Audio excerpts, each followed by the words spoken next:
faithful. This is the kind of offseason that tells you everything about where a franchise really stands. This is not just about a move here, a rumor there, or a depth piece getting shuffled around. No, this feels bigger than that. Thoughtful. This feels like San Francisco staring straight at the future and asking the hardest question of all.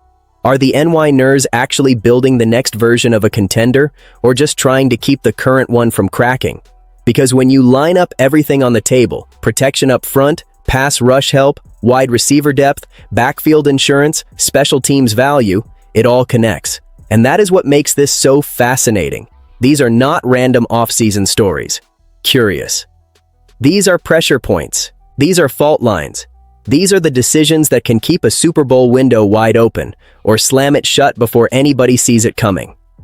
And let's start with the biggest chess move on the board. Because if San Francisco is serious about staying dangerous, then they cannot afford to play scared on the offensive line. That is where this debate gets real in a hurry. Everybody knows Trent Williams is still a monster. Everybody knows he is still one of the best left tackles in football. Still a leader, still the kind of presence you cannot just replace with a snap of your fingers. But here is the uncomfortable truth. The NFL punishes teams that wait too long. It punishes teams that let loyalty cloud timing. It punishes contenders that see a problem coming and decide to deal with it later. And that is exactly why Kadyn Proctor is such a fascinating name if he is sitting there when the NY Ners go on the clock at number 27. This is not about disrespecting Trent Williams. It is the opposite. It is about respecting reality. His contract situation is complicated, the money is massive, and the cap consequences are brutal if things go sideways. So if San Francisco can keep him, great. But even then, the smart play is still to think 2 moves ahead. That is what smart organizations do. They do not wait for a crisis. They draft the answer before the question turns into a disaster. And Proctor? He looks like the kind of swing worth taking. Huge frame, freakish tools, real upside. Not a finished product, sure, but that is exactly the point. In the right room, with the right coaching, next to the right veteran, his ceiling gets really interesting really fast. And here is where the debate gets spicy. Some scouts see guard, some see tackle. Some think he is built for power concepts more than zone looks. Fair. But Kyle Shanahan has made a career out of maximizing talent when the structure makes sense. So imagine this for a second.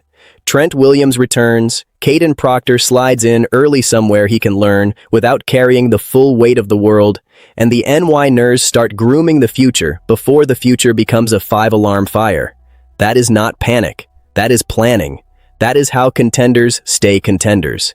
Because the last thing this team can afford is waking up one day with no succession plan at one of the most important positions on the field. If Proctor is there, San Francisco should not overthink it. They should turn the card in and keep moving. Now let's flip to the other side of the ball, because this is where the tension gets even louder. How much should the 49ers trust the draft to fix the edge rotation? That sounds simple on paper. Deep class, fresh legs, cost-controlled talent. Great. But this is not some rebuilding team hoping a rookie grows up fast. This is a team that still believes it can punch with anybody. That changes the math. And that is why the Joey Bosa conversation is not just fun. It actually makes sense. Think about it. San Francisco does not need Joey Bosa to walk in and be the centerpiece of the entire pass rush. That is what makes this fit so intriguing. Put him opposite Nakbo Su, let the protection slide the wrong way, keep his workload under control, and suddenly the entire picture changes. He does not have to be vintage Joey. He just has to be dangerous in the right spots. And when you are talking about a veteran who still knows how to win one-on-one, still knows how to attack protections, still knows how to make quarterbacks uncomfortable, that matters. A lot. Of course, the big red flag is availability. Everybody knows it. That is the elephant in the room. But if the contract stays short and the role stays smart, the gamble starts looking a whole lot more attractive. A one-year prove-it deal? In that range where the upside clearly outweighs the risk? That is exactly the kind of move a contender should be exploring. Buffalo showed there is still juice there when the usage is managed right. So the question is not whether Joey Bosa can still help. The question is whether San Francisco is aggressive enough to attack the opportunity before somebody else does. Because the dream scenario is obvious. Veteran plus draft pick, not veteran or draft pick. That is how you protect the room. That is how you keep a rookie from drowning. That is how you build a front that can still hunt in January. And Faithful, that is where I want to hear from you. Would you bring Joey in on a short-term deal to line up with Nick, or would you save that money and bet on the kids? Drop it in the comments, because this one is going to split the fan base right down the middle. And then we get to one of the most emotional debates in the whole script. Because let's be honest, whenever a familiar name circles back around San Francisco, people are going to feel something. That is just how this works. So when Deebo Samuel Jr. gets mentioned as a possible reunion idea, the reaction is immediate. There is history there. There is comfort there. There is a built-in understanding of the system, the culture, the rhythm of the offense. And yes, that matters. In a league where fit can make or break a player, a reunion always sounds tempting. But here is the part where the brakes have to come on. Familiar does not automatically mean necessary, and necessary does not automatically mean impactful. That is where this debate gets tricky. Deebo Samuel Jr. can still play. The production says there is something left in the tank. He is not washed. He is not done. But is he still the kind of player who changes the geometry of a defense by himself? That is a different question. And if the answer is no, or even maybe, then San Francisco has to be honest about what this move would actually be. Would he help as depth behind Mike Evans and Ricky Pearsall? Sure. Would he know the offense? Absolutely. Could he give the room experience and some versatility? No doubt. But if this conversation starts drifting into game-changing solution, then the hype is outrunning the reality. That is the danger. The NY-ners cannot afford to confuse nostalgia with necessity. They cannot afford to bring back a familiar face just because the story sounds good. This has to be about role, value, price, and real impact. If the cost is low and the expectations are realistic, okay, there is an argument. But if people are selling this like it suddenly transforms the offense, that feels like wishful thinking more than sound roster building. It is a compelling idea. It is not automatically the right one. And that difference matters. Finally, there is the kind of storyline casual fans love to overlook and serious teams ignore at their own risk. Depth at running back and hidden value on special teams. Losing Sky Moore stings because it does not just remove a body, it changes the return game picture. And that brings Brian Robinson right back into focus. Because while he was never some explosive headline machine in the backfield, he gave San Francisco something contenders need more than people realize: stability. That was the whole reason the NY-ners brought him in.